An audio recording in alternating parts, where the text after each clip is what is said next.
কাদার মধ্যে আটকে থাকা এই বিশাল নাইল কুমিরটি তখন মৃত্যুর একেবারে কাছাকাছি পৌঁছে গিয়েছিল। আফ্রিকার বিশাল তৃণভূমিতে খরা দিন দিন আরো ভয়ঙ্কর হয়ে উঠছিল। প্রচন্ড রোদ যেন পুরো মাটিকে আগুনের মতো জ্বালিয়ে দিচ্ছিল। জলাভূমি দ্রুত শুকিয়ে যাচ্ছিল, আর সেখানে আটকে থাকা মাছগুলো ছটপট করে মারা যাচ্ছিল। আর কয়েকদিনের মধ্যে যদি বৃষ্টি না হতো তাহলে এখানে থাকা প্রায় সব প্রাণী মারা যেত। সব পশু পাখি আশা ভরা চোখে আকাশের দিকে তাকিয়েছিল। ঠিক তখনই ভয়ঙ্কর বজ্রপাত হলো। সবাই ভাবলো এবার বুঝি বৃষ্টি নামবে, কিন্তু এক ফোঁটা পানিও পড়ল না। বজ্রপাত গিয়ে পড়ল শুকিয়ে যাওয়া ঘাসের ওপর, আর কয়েক মুহূর্তের মধ্যেই পুরো তৃণভূমি আগুনের সমুদ্রে পরিণত হলো। প্রবল বাতাস আগুনকে আরো দ্রুত ছড়িয়ে দিল। অনেক ছোট প্রাণী জীবন্ত পুড়ে মারা গেল। বাকিরা প্রাণ বাঁচাতে দৌড়তে শুরু করলো। আগুন পুরো দিন আর পুরো রাত জ্বলতে থাকলো। যখন আগুন অবশেষে শান্ত হলো তখন চারদিকে শুধু ছাই, ধোঁয়া আর পোড়া কালো মাটি ছাড়া আর কিছুই বাকি ছিল না। বাতাসে পোড়া গন্ধ ভাসছিল, আর তাপ এতটাই বেশি ছিল যে শ্বাস নেওয়াও কঠিন লাগছিল। কিন্তু এত ধ্বংসের পরও বৃষ্টি এলো না, বরং খরা আরো ভয়ঙ্কর হয়ে উঠল। এই অবস্থায় একটি বিশাল ক্যাটফিশ শেষ চেষ্টা করার সিদ্ধান্ত নিল। সে শুকিয়ে যাওয়া কাদা থেকে নিজেকে টেনে বের করলো এবং কষ্টে ছটপট করতে করতে সেই জায়গার দিকে এগোতে লাগলো যেখানে এখনো মাটিতে সামান্য আর্দ্রতা বাকি ছিল। তার প্রতিটি নড়াচড়ায় ছিল যন্ত্রণা, তবুও বেঁচে থাকার ইচ্ছাই তাকে সামনে এগিয়ে নিয়ে যাচ্ছিল। ঠিক তখনই কাছাকাছি ঘুরে বেড়ানো এক ক্ষুধার্ত চিতাবাঘের চোখ সেই মাছটির ওপর পড়ল। এই চিতাবাঘটি বহু দিন ধরে না খেয়েছিল। তার অবস্থা এতটাই খারাপ হয়ে গিয়েছিল যে এখন সে কোনো ছোট বা বড় শিকার ছাড়া রাজি ছিল না। সে ধীরে ধীরে নিচু হয়ে মাছটির দিকে এগোতে শুরু করলো, কিন্তু সে বুঝতেই পারেনি যে জলাভূমির মাঝখানে এক রাগান্বিত জলহস্তিও ছিল। খরার সময় জলহস্তিরা নিজেদের পানির এলাকা নিয়ে ভীষণ হিংস্র হয়ে ওঠে। যেই মুহূর্তে সে চিতাবাঘটিকে কাছে আসতে দেখলো সঙ্গে সঙ্গে কাদা থেকে উঠে দাঁড়ালো এবং প্রচন্ড শব্দ করতে করতে তার দিকে দৌড়ে গেল। চিতাবাঘ ভয়ে পিছিয়ে গেল, কিন্তু ক্ষুধা মানুষ হোক বা প্রাণী কাউকেই সহজে হার মানতে দেয় না। চিতাবাঘটি বড় একটি চক্কর দিয়ে জলাভূমির অন্য পাশে চলে গেল। সুযোগ পেটেই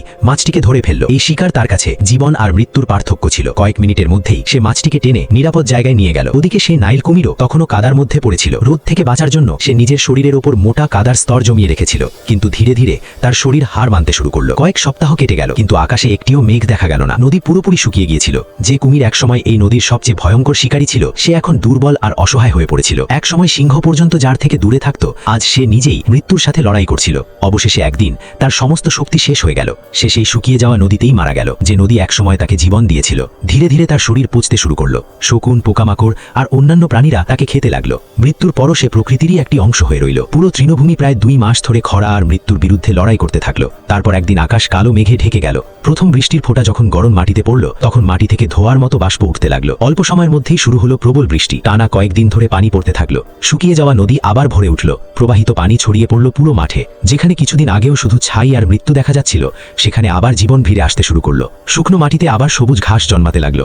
মাছগুলো পানিতে সাঁতার কাটতে শুরু করলো। পাখিদের ডাক ফিরে এলো, আর প্রাণীদের মধ্যে নতুন আশার জন্ম হলো। আফ্রিকার জঙ্গলের এটাই সবচেয়ে কঠিন সত্য। এখানে প্রতি বছর খরা আসে, অসংখ্য প্রাণী মারা যায়, কিন্তু যারা সংগ্রাম করে বেঁচে থাকে তারা শেষ পর্যন্ত নতুন জীবন ফিরে পায়। আপনি যদি জঙ্গলের এমন বাস্তব ও রোমাঞ্চকর সংগ্রামের গল্প পছন্দ করেন তাহলে চ্যানেলটি সাবস্ক্রাইব করতে ভুলবেন না।